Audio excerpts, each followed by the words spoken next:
Ah, bonjour tout le monde, André de Baseball Canada en compagnie de Dominique encore une fois. Aujourd'hui, on va vous parler de bâton. On va parler de la différence entre le bâton de métal, le bâton d'aluminium, et le bâton de bois. Donc, Dominique, on a des catégories qui utilisent des bâtons d'aluminium, d'autres catégories qui utilisent des bâtons de bois. Comment on fait pour démélanger tout ça? Comment on fait pour savoir avec quoi on va jouer durant l'année? Est-ce qu'on doit s'informer auprès de notre ligue, etc. avant d'acheter notre bâton, évidemment? Bien, la première chose à faire, effectivement, c'est de connaître les règlements de notre ligue, savoir avec quoi on joue. Habituellement, les niveaux plus compétitifs, plus vieux, à partir aux alentours de 15 ans, eux utilisent des bâtons de bois pour se rapprocher de la réalité du baseball professionnel.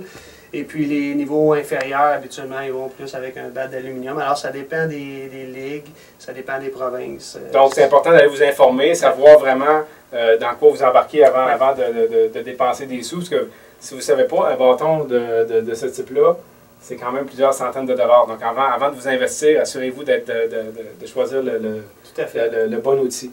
On va magasiner un bâton.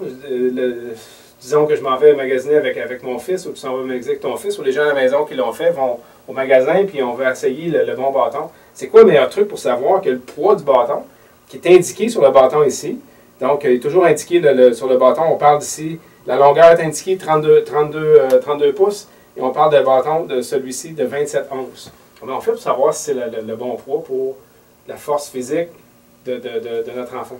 OK. Première chose, les enfants vont arriver près du rack, ils vont dire « Waouh, il est beau celui-là », ça ne va pas nécessairement comme ça. Il faut vraiment aller... la règle de base serait le plus léger, le mieux, on pourrait dire. Alors, on est toujours mieux d'avoir un bâton plus léger que trop pesant.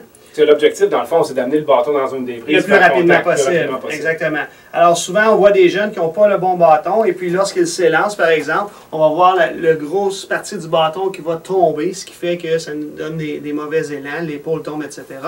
Alors, les trucs pourraient être très simples. Lorsqu'on voit le jeune avec un bâton qui veut essayer un bâton au magasin, on a l'ancien truc qu'on voyait ici. On essaie de retenir le bâton quelques secondes, et puis si ça ne branle pas ou ça ne tombe pas, ça faisait la job. Parfait. Mieux que ça, c'est de prendre des élans.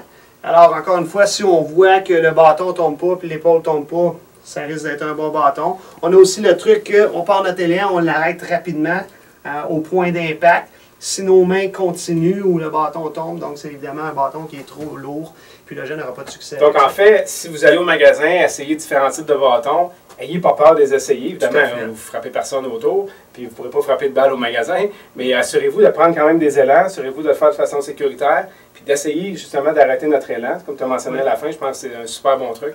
Si vous êtes capable d'arrêter votre élan, évidemment, ça peut être un bâton à vous procurer, mais avant de faire ça, donc, faites tous les tests possibles parce que vous allez dépenser un peu de sous et vous voulez acheter le meilleur outil possible pour votre enfant pour qu'il ait une bonne saison de baseball. Je pourrais dire aussi, peut-être un dernier point, allez-y vraiment avec le poids du bâton et non la longueur. On demande souvent, hey, Dom, comment je devrais choisir mon bâton? C'est vraiment le poids et la longueur sera en fonction de ce poids-là pour ce bâton-là. Et là, vous allez arriver à un certain âge où il va y avoir une croissance qui va se faire.